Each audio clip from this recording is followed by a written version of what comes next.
Γεια σας φίλοι και φίλες του βιβλίου της Παρέας. Εδώ είμαστε και πάλι, γιατί όπως λέμε σε κάθε μας εκπομπή, η καρδιά του βιβλίου χτυπά στους παλμούς της Παρέας. Νέα σεζόν, νέο ξεκίνημα.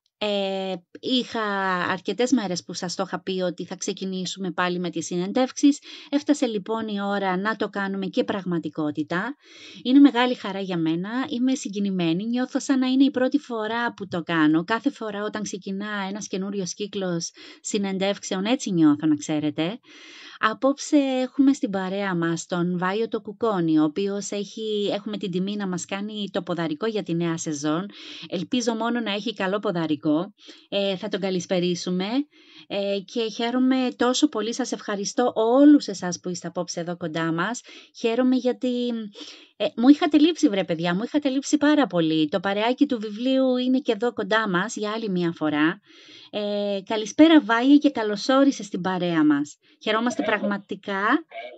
Καλησπέρα σε εσένα, καλησπέρα στους φίλους της παρέας. Ευχαριστώ πολύ για την πρόσκληση και νιώθω πραγματικά μεγάλη χαρά που βρίσκομαι σε αυτή την παρέα που αγαπάει τους συγγραφείς, αγκαλιάζει το βιβλίο, προωθεί τη φιλαναγνωσία.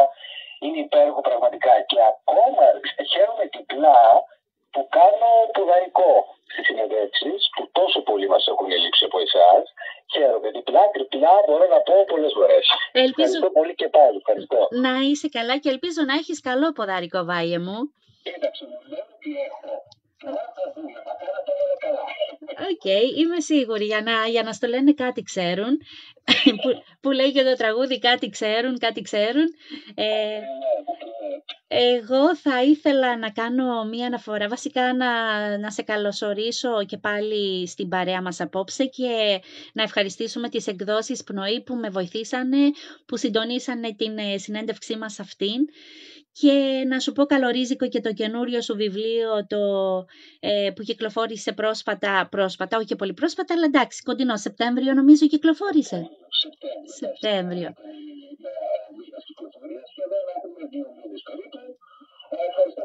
Ευχαριστώ πολύ για τα καλά σου λόγια.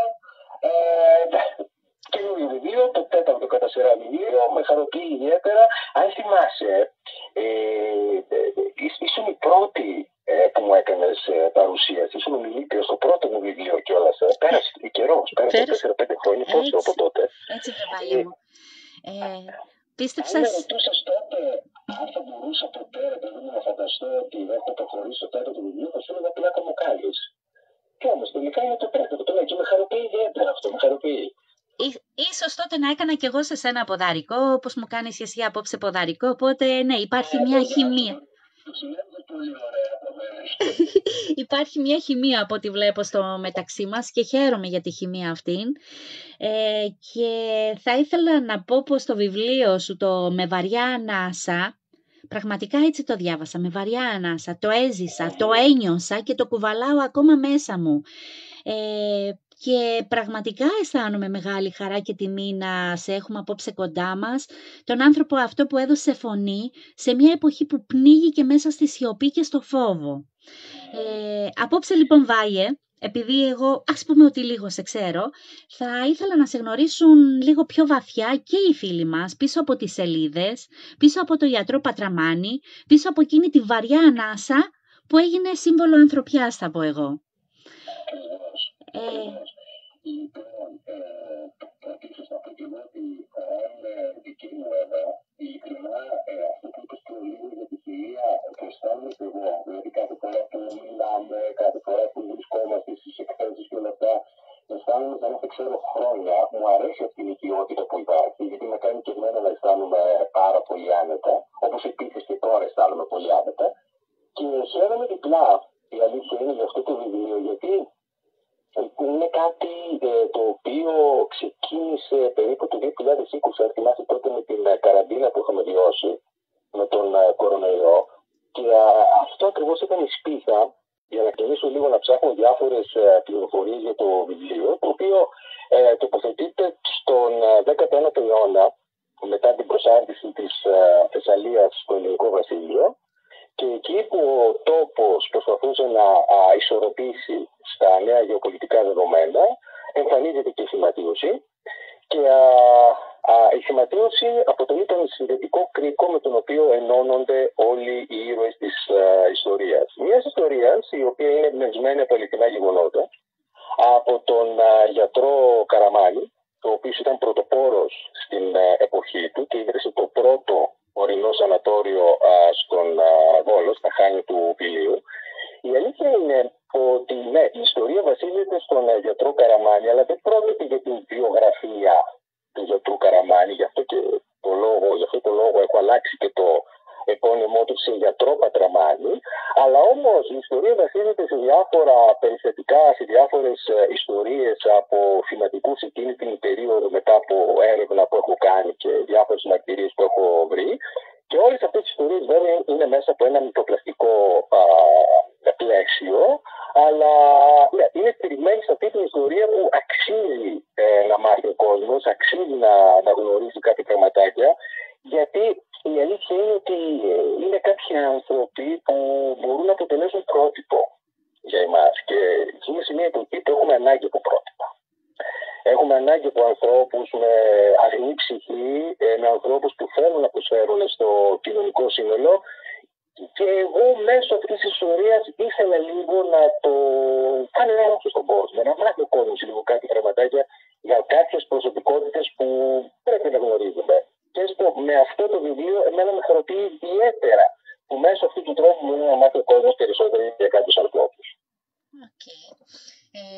Μιλάω ταυτόχρονα, Βάη, όσο μας λες, μας περιγράφεις πώς ξεκίνησες και πώς σου ήρθε η ιδέα, πώς εμπνεύστηκες στην ιδέα για το έργο αυτό. Μου λένε πως ακούγεσαι λίγο βαθιά, ίσως να πλησιάσεις το μικρόφωνο, δεν ξέρω πώς θα μπορούσαμε έτσι να φτιάξουμε λίγο τον ήχο. Ίσως να μιλήσω πιο δυνατά, πιο κοντά. Τώρα νομίζω ότι είναι καλύτερα, αρκετά καλύτερα το νιώθω. Αυτή η τεχνολογία, εκεί που λέμε ότι μας βοηθάει, μπορεί να μας καταστρέψει. Ναι, ακριβώς, είναι και αυτό στο πρόγραμμα.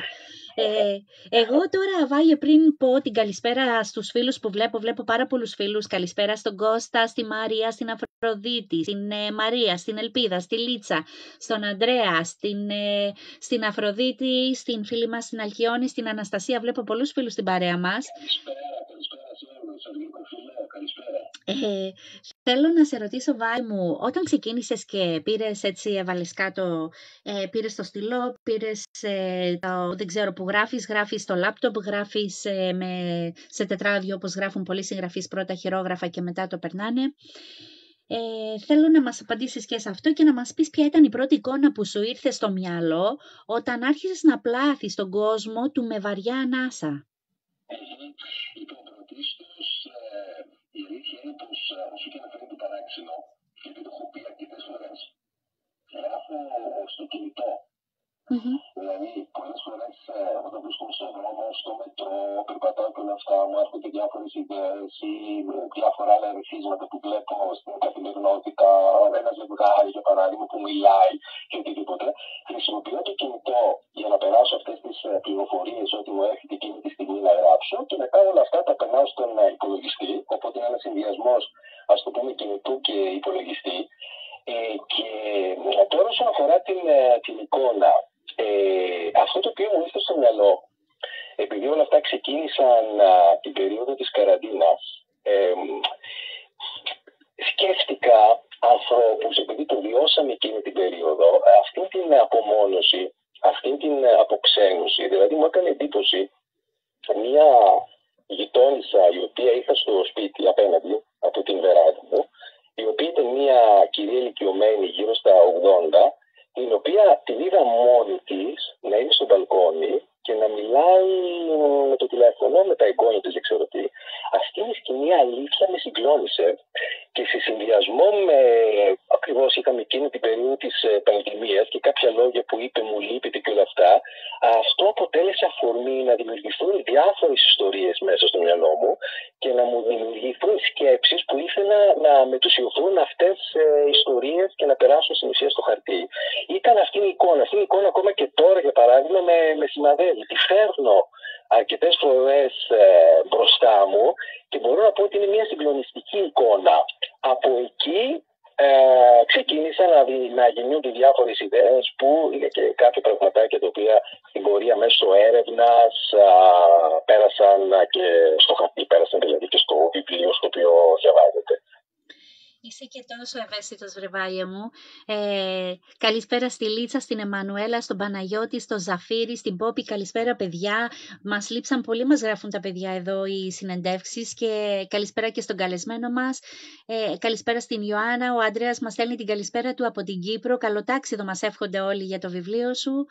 Καλησπέρα σε όλους. Αφροδίτη μου, φιλιά πολλά σου στέλνω. Έχω αγαπήσει, μας γράφει η Αφροδίτη το Βάιο από το πρώτο του βιβλίο και έκτοτε τον ακολουθώ φανατικά. Ευχαριστώ πολύ την κυρία Αφροδίτη. Ευχαριστώ πολύ και ειλικρινά είμαι από τους ανθρώπους που και εγώ και δεν τον έχω γνωρίσει, την εκτιμώ πολύ την κυρία Αφροδίτη. Όχι επειδή διαβάζει τα βιβλία μου, αλλά βγάζει μια τρυφερότητα, βγάζει μια αγνότητα που πραγματικά με συγκινεί. Ευχαριστώ πολύ κυρία Αφροδίτη. Η Αφροδίτη μας διαβάζει πάρα πολύ, διαβάζει πολλά βιβλία και νομίζω ότι οι άνθρωποι που πλέον διαβάζουν πολλά βιβλία έχουν ένα άλλο τρόπο να ξεχωρίζουν τι είναι καλό. Κακό δεν θα πω, τι αρέσει, τι δεν αρέσει, τι έχει γραφτεί με ψυχή, τι έχει γραφτεί με τρυφερότητα, τι έχει γραφτεί απλά για να προλάβουμε το χρόνο που μας βάζουν οι εκδοτικοί να γράψουμε. Να το πούμε έτσι. Αυτοί που έχουν διαβάσει πολλά βιβλία με κάποιο τρόπο βλέπουν, πρώτα φορά αυτό πολύ ρομαντικό, βλέπουν την ψυχή σου, βλέπουν με άλλα μάτια, για παράδειγμα τον κόσμο, με πιο αγνά και έχουν μια ευγένεια στην καρδιά και μια ευγένεια στην ψυχή που αυτό το πράγμα ειλικρινά σε σκλαβώνει και σε συγκινεί, έτσι. Ναι. Φυσικά. Και αυτή η ευγένεια καθρεφτίζεται και στον τρόπο που γράφουν την άποψή τους, που θα εκφέρουν άποψη. Έστω μία πρόταση, θα πούν δύο προτάσεις, δεν θα θάψουν, δεν θα πάνε κατευθείαν τι χάλια βιβλίο ήταν αυτό, δεν ξαναγράφει ο συγγραφέας και όλα αυτά τα όμορφα που έχουμε μάθει εμείς να βλέπουμε εδώ στον κόσμο του βιβλίου, παρά θα μιλήσουν με σεβασμό ακόμη και για το αρνητικό που θα πούν. Αυτό είναι σημαντικό. Σημαντικό. Είναι το μεγαλύτερο της ψυχής και την ευγένεια της ψυχής. Ακριβώς. Βάγε μου, θα πάω τώρα στο βιβλίο σου και πάλι, θα επιστρέψω και θα ήθελα να πω πως το βιβλίο αυτό πραγματεύεται ένα πολύ δύσκολο θέμα, όπως είναι η φυματίωση. Η φυματίωση στο βιβλίο σου λειτουργεί και ως ασθένεια και ως κοινωνικό στίγμα. Θα ήθελα να μας πεις τι ήταν αυτό που σε άγγιξε πιο πολύ σε αυτή τη διπλή διάσταση που έχει φυματίωση στο βιβλίο. Κοίταξε, όπως είχα αναφέρει και σε μία από τις συναντεύξεις μου, αρκετές φορές πιστεύω ότι η λογοτεχνία ρίχνει ματιά εκεί που ρίχνει ματιά σε κάποια πράγματα που η κοινωνία παλιά απέστρεφε το βλέμμα της. Το γεγονός ότι θέλω απλά να δείξω αυτή τη διαχρονικότητα των φαινομένων, δηλαδή την πίστη στη ζωή και τον αγώνα ενάντια στον θάνατο και κατ' επέκταση συνεπώς στις ασθένειες που υπήρχαν και τότε και τώρα, δείχνει ακριβώς αυτή την προσπάθεια του ανθρώπου κάθε φορά να επιβιώσει και δείχνει όλη αυτή την, αυτή την προσπάθεια του ανθρώπου να εναντιωθεί ενάντια σε κάθε μορφή κακού. Αυτό ακριβώς ήθελα να δείξω και περισσότερο τη διαχρονικότητα, αυτό το οποίο ήταν παλιά και αυτό που είναι τώρα δεν έχει αλλάξει καθόλου.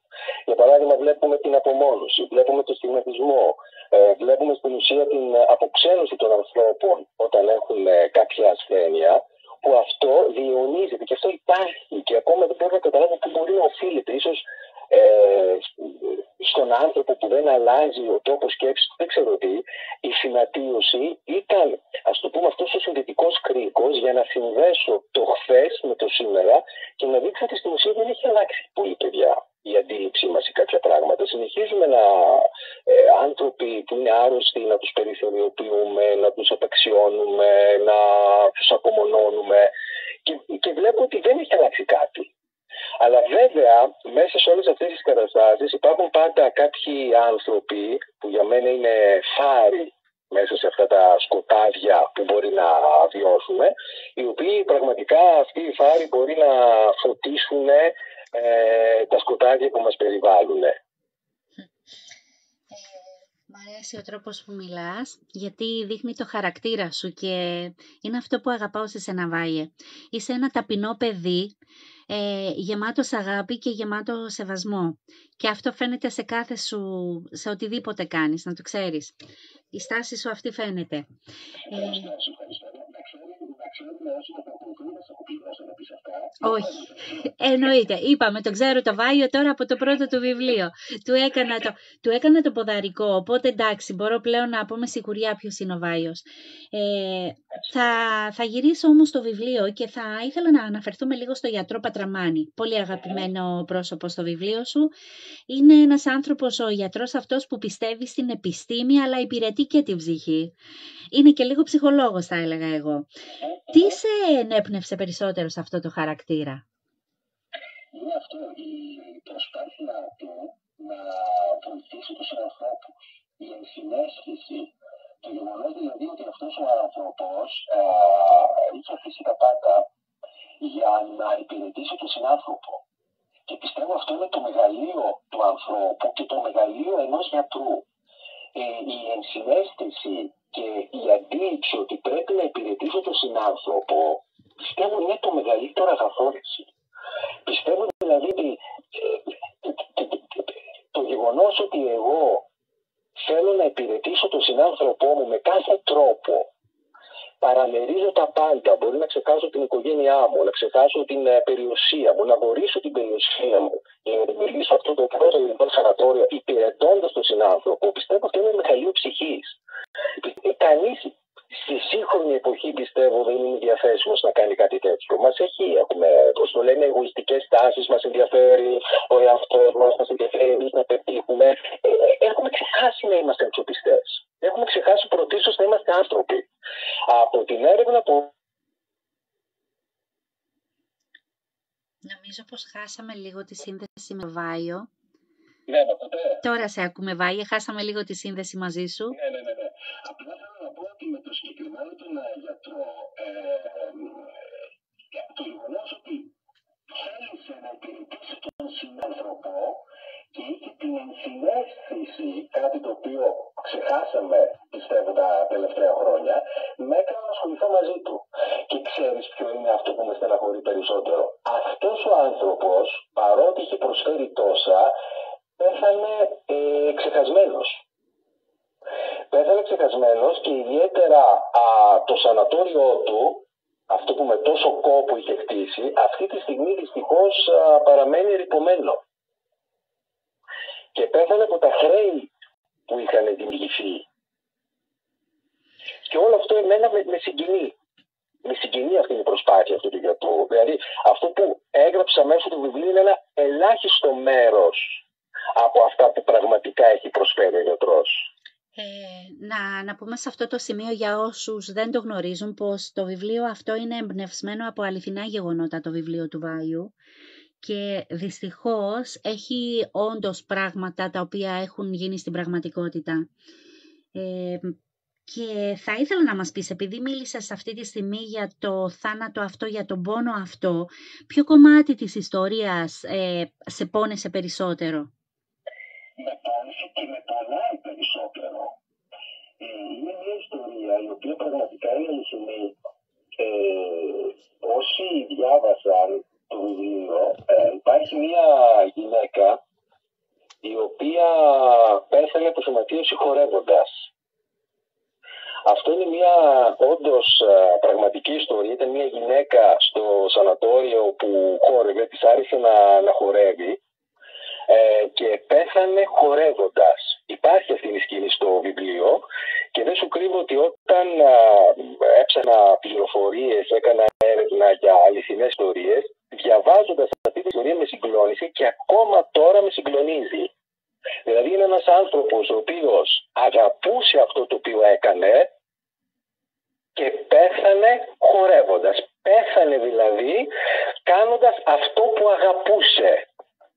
Κάτι το οποίο βέβαια μπορούμε να το συνδυάσουμε και με τον γιατρό. Γιατί ο γιατρός πέθανε υπηρετώντας τον συνάνθρωπο. Πέθανε δηλαδή αγαπώντας αυτό το οποίο έκανε. Εύχομαι όλοι κάπως έτσι να...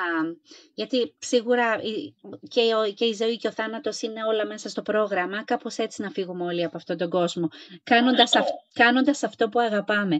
Θα πω την καλησπέρα μου στη Φωτεινή, στην Κωνσταντίνα, στη Χριστίνα, στο Θοδόρη, στη Μαρία, στο Θοδωρή, στην Ιωάννα, μισό λεπτό για να τους δω όλους, μην αφήσουμε παραπονεμένους τους φίλους μου. Καλησπέρα και έχουμε και πολλές Μαρίες εδώ. Είδα και την Άννα την Καρεμάνη, ελπίζω να τη σφύριξες, δεν νομίζω να το ξέχασες. Σφύριξα, εννοείται τη σφύριξα. Τη έγραψα, έκανα ψηφιακό σφύριγμα, ελπίζω να το άκουσε. Αυτό είναι, ελπίζουμε Άννα να το άκουσες. Συγγνώμη, κάτι πάτησα εγώ εδώ, ωραία. Καλησπέρα και στο Σωτήρη, στην Μαρία, πολλοί φίλοι μας που μας παρακολουθούν. Καλησπέρα σε όλους. Έτσι, βλέπω εδώ αγαπημένα πρόσωπα πολλά και στον Γιώργο έχουμε από όλα τα μέρη της Ελλάδας, από ό,τι βλέπω εδώ, από την Κρήτη, από την... δεν ξέρω κι εγώ από που είστε όλοι. Την καλησπέρα μου σε όλους όσους βλέπω στην παρέα μας. Καταλαβαίνεις, Εύα, ότι μας έλειψαν οι συνεντεύξεις. Νομίζω, και εμένα μου λείψανε πάρα πολύ. Εμένα να δεις πόσο χαρούμενη είμαι απόψε. Δεν είναι υπέροχο αυτό. Είναι υπέροχο. Το βιβλίο συνεργάζει κόσμο. Έτσι. Ο κόσμος να συνδέεται, να μιλάει, να κάνει ερωτήσεις, να συζητάμε για βιβλία. Αυτό είναι το υπέροχο. Δηλαδή το βιβλίο αυτό πρέπει να είναι, να ενώνει κόσμο, να μας κάνει να χαιρόμαστε. Αυτό, κυρίως αυτό, να μας κάνει να χαιρόμαστε, να μας κάνει να αγαπιόμαστε, όχι να βγάζουμε τα σπαθιά μας. Αυτό. Και ας μείνουμε εδώ. Υπάρχει λόγος τώρα ούτε να παίρνεις, να διδικείς, ούτε να μαλώνεις, το βιβλίο ενώνει, δεν χωρίζει. Ακριβώς. Δεν της παρέας άλλωστε λέγεται και ομάδα. Έτσι. Είναι παρέα. Έτσι ακριβώς.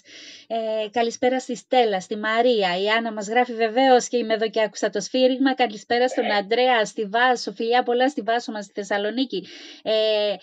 Η Άννα ρωτάει γιατί αποφάσισες να ασχοληθείς με αυτό το θέμα. Ήταν κάτι που υπόθηκε πριν λίγο. Εγώ τώρα θα ήθελα να σε ρωτήσω σχετικά με τις ισορροπίες, γιατί σίγουρα ένα τέτοιο βιβλίο που έχει ένα τόσο δύσκολο και πονεμένο θέμα, είναι δύσκολο και στις ισορροπίες. Βάγε μου, ήταν δύσκολο να κρατήσεις την ισορροπία ανάμεσα στην ιστορική ακρίβεια και την λογοτεχνική ελευθερία, γιατί πολλές φορές χάρη στη λογοτεχνική ελευθερία, στο να γράψουμε, στο να εμπλουτίσουμε, στο να δώσουμε κάτι όμορφο, χάνεται κάπου αυτό η ιστορική αλήθεια των λέξεων, των πράξεων. Ισχύει. Οφείλω να σου πω ότι ισχύει, γιατί πολλές φορές και εμείς ξέρεις όταν ξεκινάμε να γράφουμε σιγά-σιγά αρκετές φορές, και πάντα πιστεύω, παρασυνόμαστε από το συναίσθημα και ακριβώς μπορούμε να αφήσουμε στην άκρη κάποια πραγματάκια, δηλαδή εν μέρει να γράφουμε με τρόπο που να εκβιάζουμε για παράδειγμα το συναίσθημα. Αυτό είναι πολύ δύσκολο. Γι' αυτό πάντα όταν γράφουμε, τουλάχιστον αυτό κάνω εγώ, γράφουμε κάποια πραγματάκια, τα ξαναδιαβάζουμε πάλι και πάντα όταν τελειώσει η ιστορία μας, εγώ τουλάχιστον αποστασιοποιούμε λίγο. Το αφήνω λίγο το πόνημά μου να οριμάσει, να ξεκουραστεί λίγο και μετά ξαναεπιστρέφω πάλι και το διαβάζω ως αναγνώστης. Οπότε εκεί πιστεύω ότι μπορώ να κάνω και τις αντίστοιχες αλλαγές όταν κρίνω ως αναγνώστης ότι αυτό το πράγμα, για παράδειγμα, μπορεί να με ενοχλεί. Οπότε είναι λίγο δύσκολο. Αλλά πάντα στο τέλος πρέπει να το δεις όχι ως συγγραφέας, αλλά ως αναγνώστης για να είσαι αντικειμενικός και να κάνεις τις αντίστοιχες παρεμβάσεις και τις αντίστοιχες διορθώσεις έτσι ώστε να περάσει, να έχεις ένα ωραίο αποτέλεσμα που θα αρέσει και στον αναγνώστη. Άρα μετά από συγγραφέας πρέπει οπωσδήποτε να το δεις και ως αναγνώστης το πόνημά σου. Θα μπορούσες να το δεις και ως επιστήμονας. Έχει σπουδάσει μοριακή βιολογία, βιοχημία και γνωρίζοντας από εμένα που αγαπούσα πάντα τα μαθηματικά, τη φυσική, τη χημεία, δεν αγαπούσα τόσο πολύ την έκθεση και το λέω και δεν τρέπομαι παιδιά, γιατί τώρα όμως την αγαπώ πάρα πολύ, γι' αυτό και έμπλεξα σε αυτό το χώρο και το λατρεύω και νομίζω φαίνεται. Εσένα Βάγε, πόσο σε δυσκόλεψε αυτό το κομμάτι? Θα ήθελα τη δικιά σου την πλευρά και του επιστήμονα. Κοίταξε, είναι δύσκολο, γιατί η αλήθεια είναι ότι πολλές φορές όταν ασχολείσαι με τέτοια θέματα μπορεί να βγει το ιατρικό σου κομμάτι. Ναι. Δεν γράφω ιατρικό βιβλίο.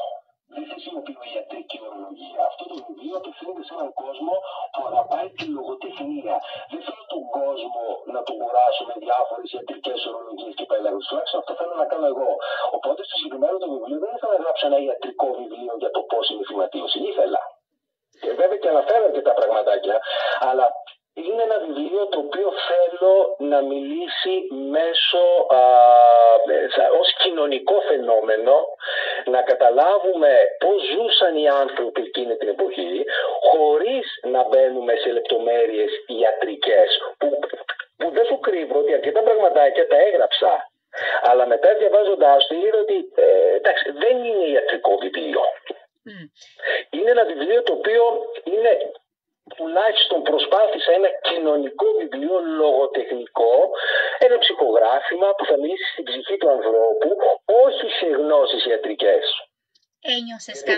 Ένιωσες κάποιες στιγμές, Βάιε μου, ότι εσύ είσαι ο ιατρός ο Πατραμάνης? Μπήκες.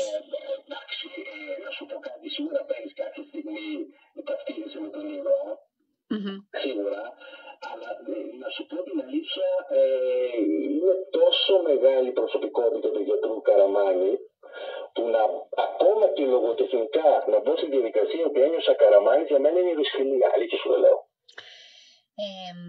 Δηλαδή προσπάθησα, διαβάζοντας για τον Καραμάνη πραγματάκια, να μετουσιώσω αυτή την εικόνα που είχα για τον Καραμάνη στο χαρτί. Απλά στο συγκεκριμένο βιβλίο, σε αρκετά άλλα βιβλία ναι, αλλά στο συγκεκριμένο βιβλίο δεν ξέρω, όχι.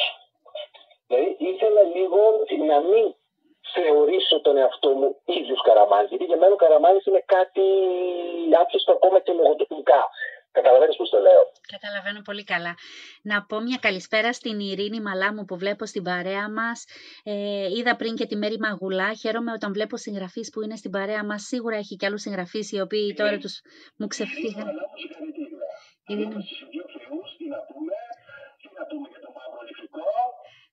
Τι να πούμε, θα πούμε πολλά και με την Ειρήνη, σας το υπόσχομαι τώρα, γιατί ήδη έχω μιλήσει με την Ειρήνη για να προχωρήσουμε. Μάλιστα, ήμουν ανάμεσα στην Ειρήνη και στο Βάιο. Βάιο, ήσουν τυχερός, εσύ τυχερή κι εγώ που σε έβαλα στην παρέα, γιατί η Ειρήνη την πέτυχα πάνω σε περιοδεία, επειδή είχε να πάει στην Καρδίτσα και που αλλού πήγε, Τρίκαλα νομίζω, και για να παρουσιάσει το βιβλίο της στη Λάρισα νομίζω. Οπότε κάπως έτσι χάσαμε το χρόνο μας και ήταν το τυχερό του Βάγιου και το δικό μου το τυχερό να μου κάνει το ποδαρικό σήμερα.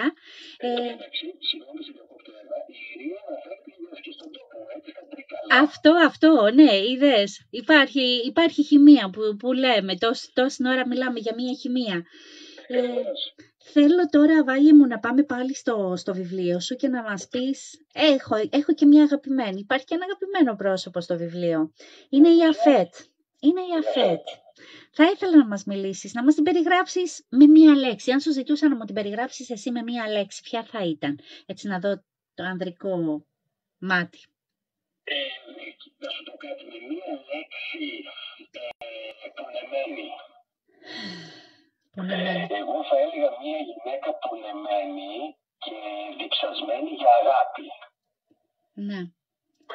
Μία γυναίκα που θέλει να βιώσει την αγάπη και είναι αρκετά πράγματα που κάνει για να βιώσει την αγάπη που ίσως να την οδηγήσουν σε διάφορα άλλα μονοπάτια. Αλλά αυτό που έχω να πω είναι ότι η Αφέτ είναι ένας άνθρωπος που διψάει για αγάπη, όπως άλλωστε διψάμε και εμείς για αγάπη. Απλά κάποιες φορές ίσως αυτή η αγάπη να βρίσκει ανταπόκριση και κάποιες άλλες να μην βρίσκει.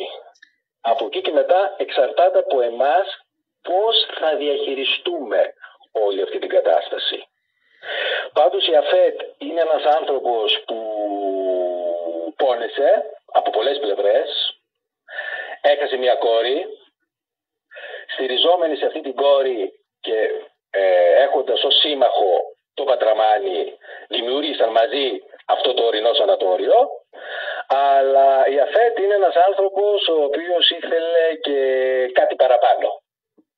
Το τι, και αν το κατάφερε να το πετύχει, διαβάζοντας φυσικά το βιβλίο. Δεν μπορούμε να τα πούμε και όλα, δυστυχώς μας κρατάνε. Εγώ να ξέρετε ότι κάθε φορά όταν κάνω συνέντευξη, μην με βλέπετε έτσι χαλαρή όταν κάθομαι εδώ και μιλάω. Προσέχω τόσο πολύ τις λέξεις μου, την κάθε μου λέξη που θα πω, μην μου ξεφύγει κάτι γιατί ούτε εμένα μου αρέσει όταν πάω σε παρουσιάσεις και αρχίζουν και λένε τόσα πολλά για το βιβλίο, αισθάνομαι τόσο άσχημα. Λέω «οκ, και τι θα διαβάσουμε αν μας το πείτε όλο».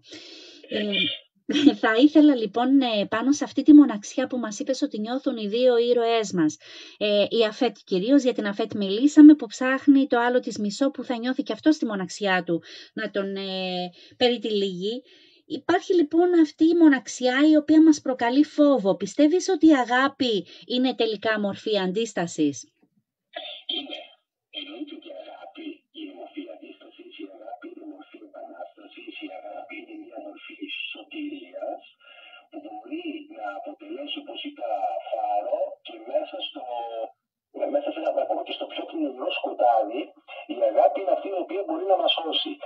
Προσοχή όμως, υπάρχουν διάφορα είδη αγάπης. Υπάρχει η περίπτωση εκείνη της καταπιεστικής αγάπης, η οποία πιστεύουμε ότι μπορεί να σώσει τον άλλον, αλλά στην ουσία δεν πνίγει τον άλλον. Ή ακόμα είναι και η αγάπη που περιμένουμε να βρούμε και στην ουσία δεν βλέπουμε. Αν όμως την αγάπη αντιληφθούμε με την πραγματική έννοια, πιστεύω ότι είναι αυτή η οποία μπορεί να μας σώσει. Βάια μου, ο τίτλος «Με βαριά ανάσα» ήταν συμβολικός ή αλληγορικός?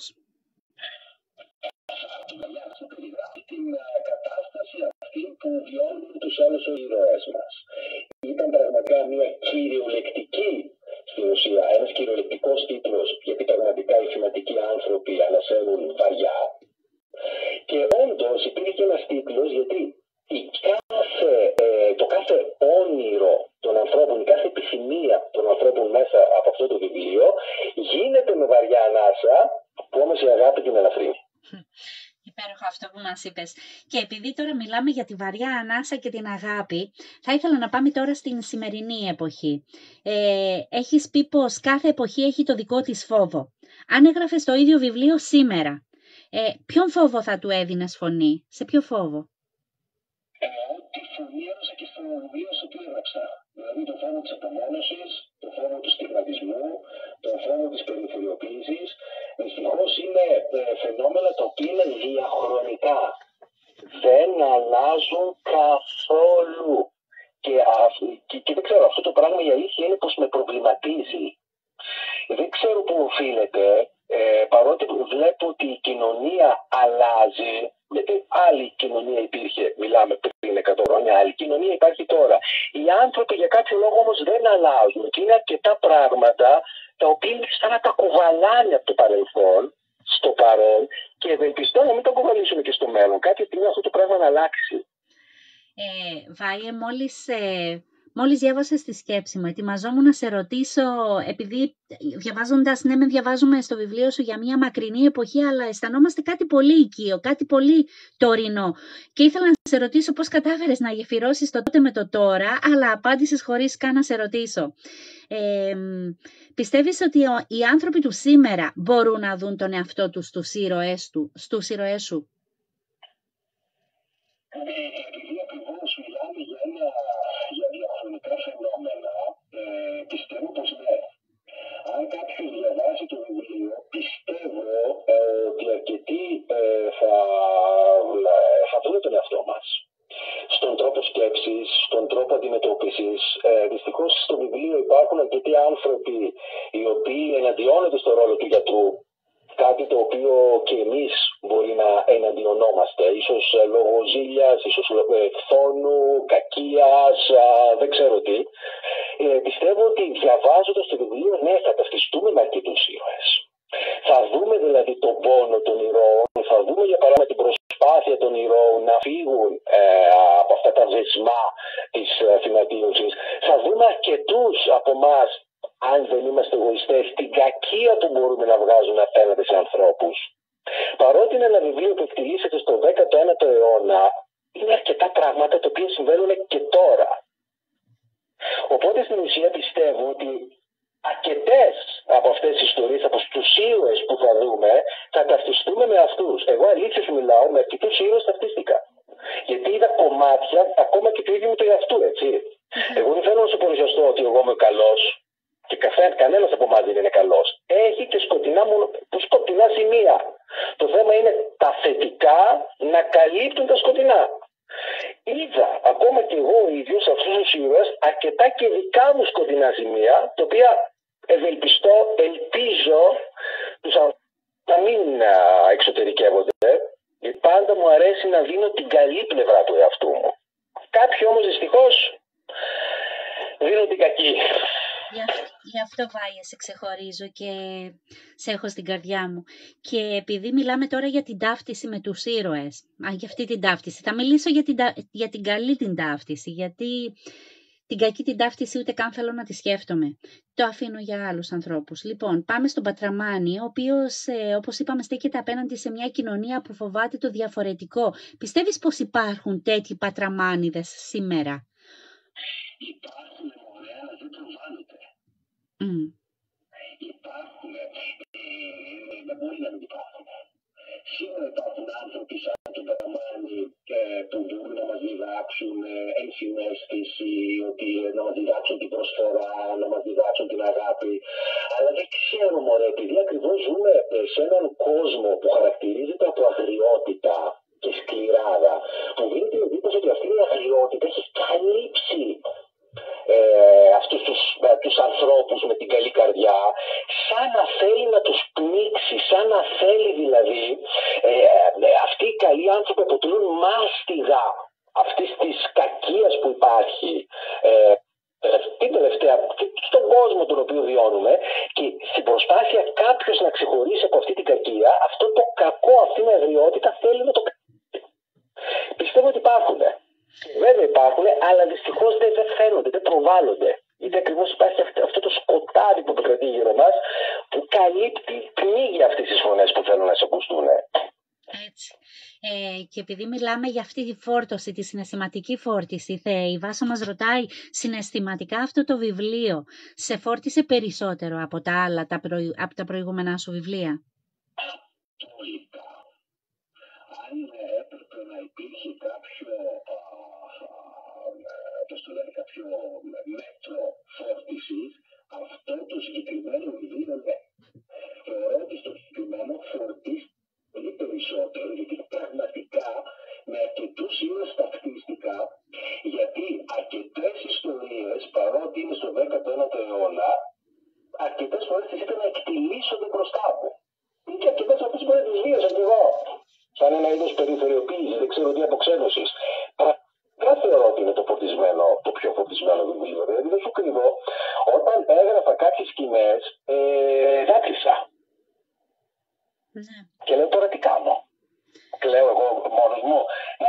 Δηλαδή είναι κάποιες σκηνές που πραγματικά γράφοντάς τες δάκρυσα. Οπότε οφείλω να ομολογήσω ότι είναι το βιβλίο το οποίο με φόρτισε περισσότερο. Αυτό χωρίς να σημαίνει ότι τα βιβλία δεν συγκινήθηκα, αλλά για κάποιο λόγο αυτό είναι σαν να χτύπησε κάποια ευαίσθητη χορδή της ψυχής μου και συγκινήθηκα πολύ περισσότερο. Η αλήθεια είναι, Βάια, ότι και εγώ πολλές φορές ένιωθα όταν αναφέρθηκες, πολλές φορές δηλαδή, όταν αναφέρθηκες, έκανες πολλές φορές αναφορά μάλλον στις βόλτες, στα σοκάκια, στους ψιθύρους που ακούγονται σαν κατάρες. Ήταν ανατριχιαστικά όλα αυτά, οι οικογένειες που έκρυβαν τους αρρώστους μη γίνουν μάστιγα στην κοινωνία.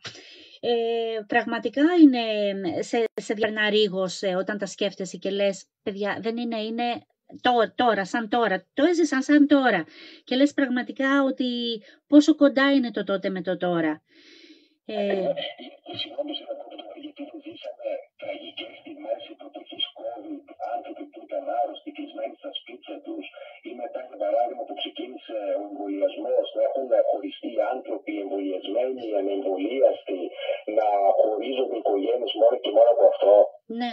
Και αυτό δεν γινόταν και τότε, για παράδειγμα. Ακριβώς. Και πόσες φορές είχαν κάποιον ασθενή με COVID και τρεπόντουσαν να το πούνε, μην το πούμε και μας δούνε λες και έχουμε μάστιγα. Και ακόμα και τώρα. Εγώ πιστεύω ότι ακόμα και τώρα συμβαίνει αυτό. Δηλαδή πολλές φορές στη δουλειά μου πάω και παίρνει άλλη και με ντροπή μου λέει είμαι θετική. Οκ. Και εγώ, ξέρεις, για να σπάσω ακριβώς αυτό, λέω φυσικά και είσαι θετική, πολιτικός άνθρωπος. Δηλαδή προσπαθώ έτσι να την κάνω την άλλη να νιώσει ότι μα δεν είναι ντροπή να είσαι. Εντάξει, και τι, μια γρίπη έχεις, δεν είναι τίποτα άλλο. Αυτό. Είναι λυπηρό, δεν ξέρω. Είναι λυπηρό, δηλαδή δεν ξέρω. Μπροστά σε τέτοιες καταστάσεις δεν μπορώ να ξέρω κάτι. Δηλαδή με συγκλονίζει αυτό το πράγμα. Δηλαδή υποτίθεται ότι έχουμε φτάσει στο 2025, υποτίθεται ότι θεωρητικά πάντα μπορεί να έχει αλλάξει η νοοτροπία μας, αλλά τελικά δεν έχει αλλάξει τίποτα. Ναι, δυστυχώς. Αυτό που έχει εξελιχθεί είναι μόνο η ιατρική, Ναι. δυστυχώς ο άνθρωπος έχει μείνει πίσω ακόμα. Έτσι είναι. Και αυτή η προκατάληψη που μένει είναι απλά αλλάζει μορφή και συνεχίζει να δηλητηριάζει τις κοινωνίες μας.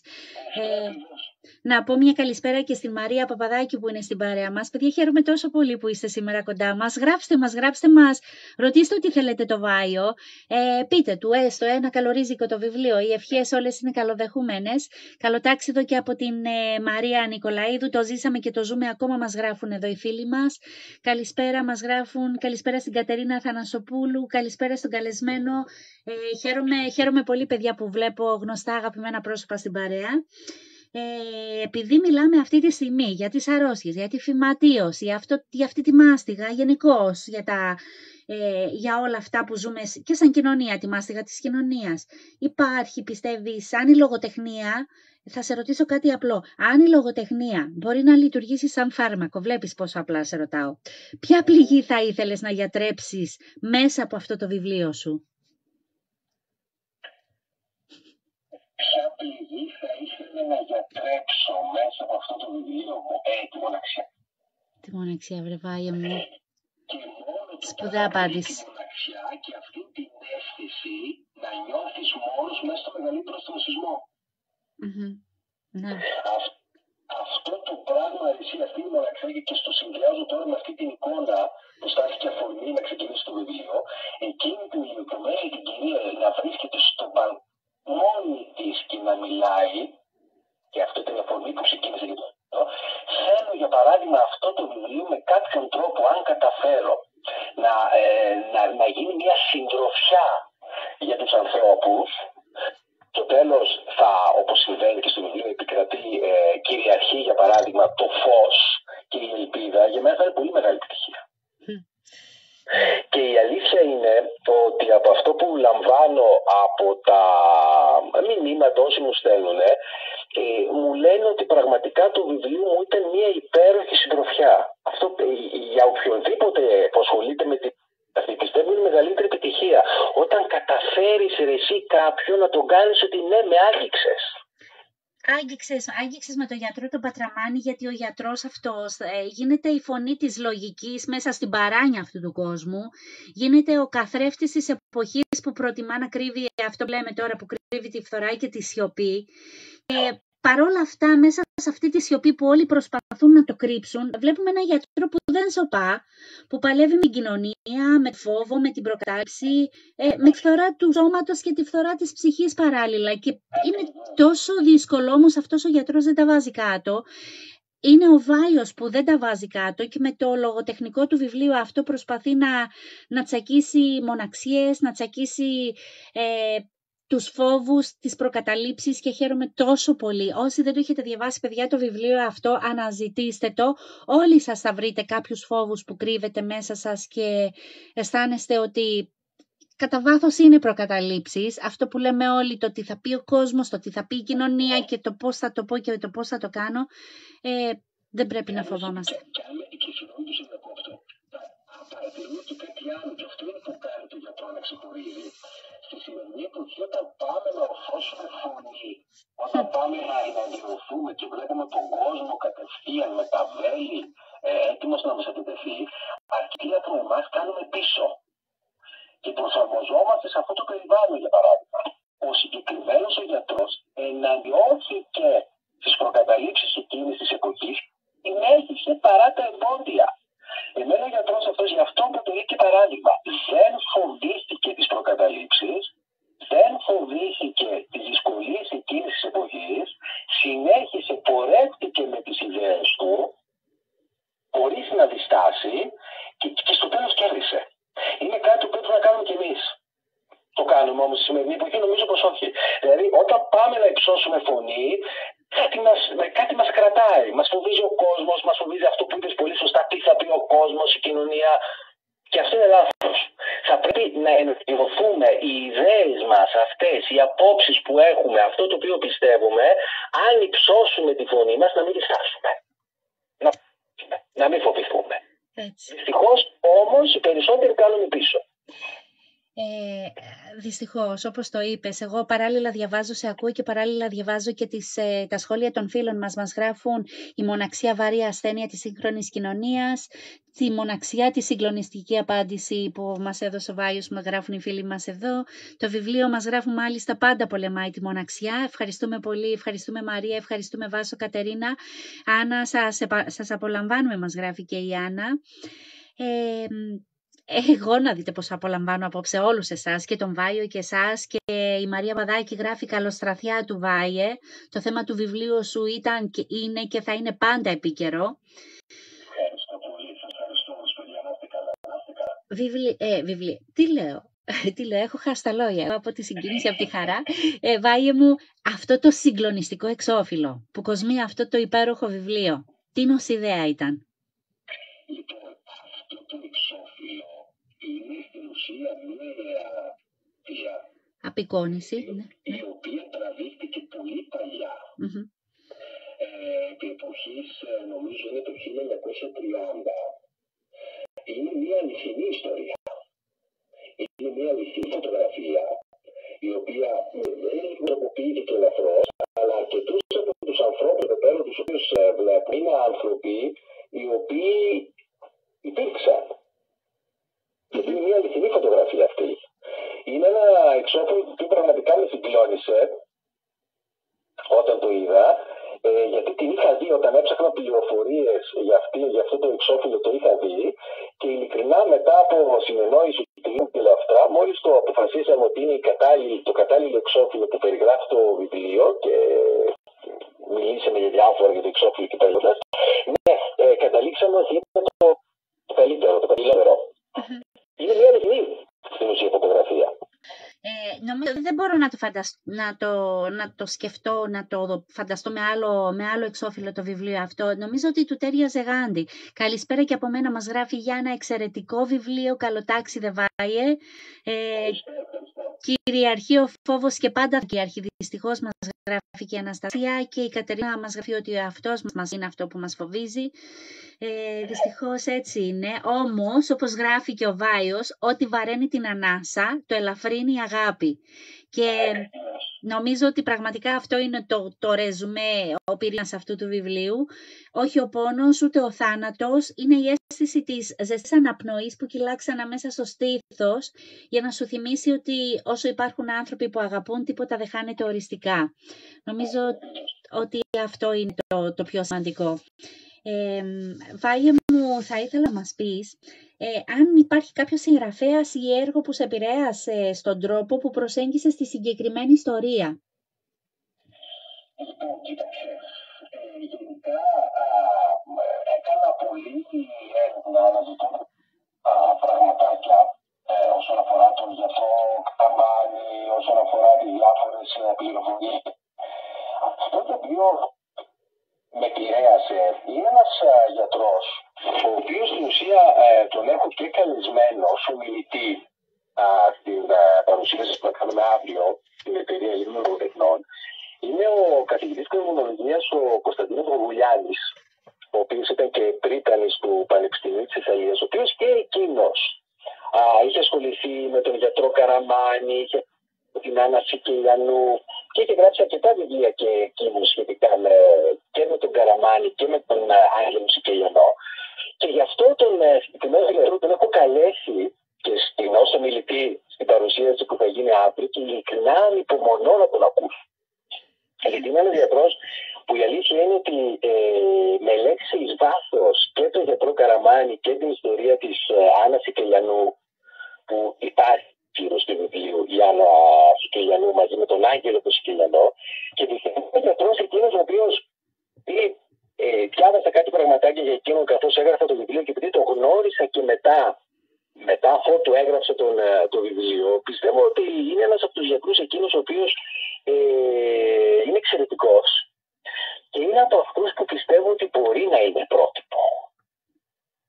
Ο καθηγητής Γουργουλιάνης είναι ένας εξαιρετικός και οφείλω να ομολογήσω ότι με βοήθησε σε πράγματα αυτά που έγραψε στο παρελθόν, και από εκεί με βοήθησε αρκετά.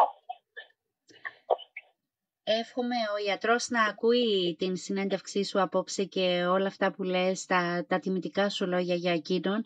Και επειδή είμαι σίγουρη ότι από τη στιγμή που θα είναι αύριο μαζί σου στην παρουσίαση του βιβλίου, να νιώσει την τιμή αυτή που του κάνει συγκρίνοντάς τον με τον γιατρό Πατραμάνη. Η τιμή είναι δική μου που θα είναι ως ομιλητής του δέχτηκε να είναι ομιλητής. Η τιμή είναι δική μου πραγματικά.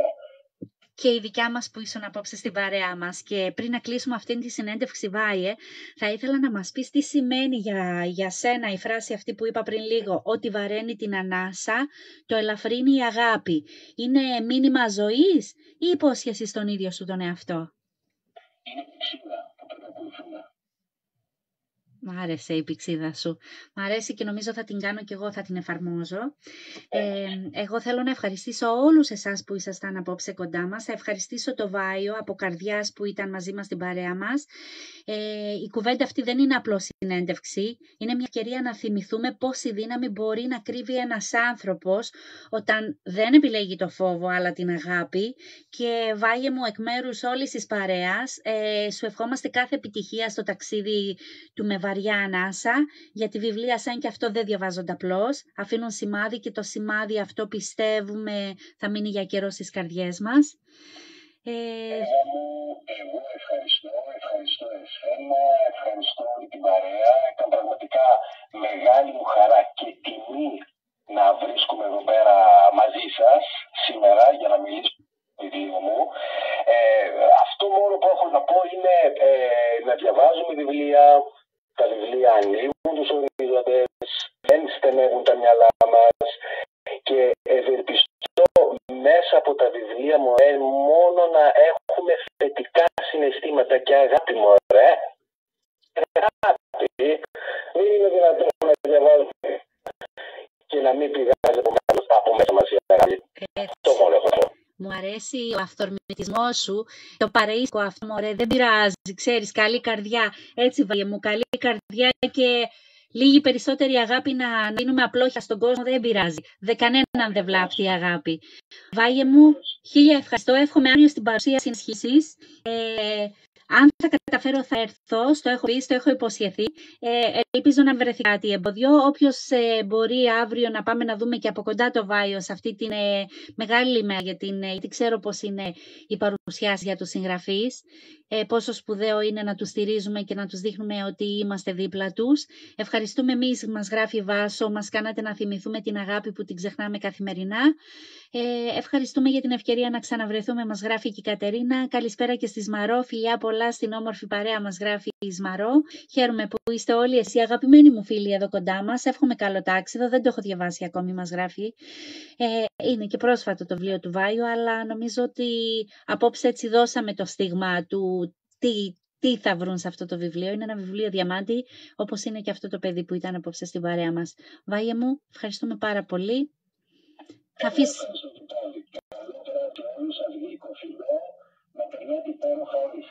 Να είστε καλά, καλό βράδυ.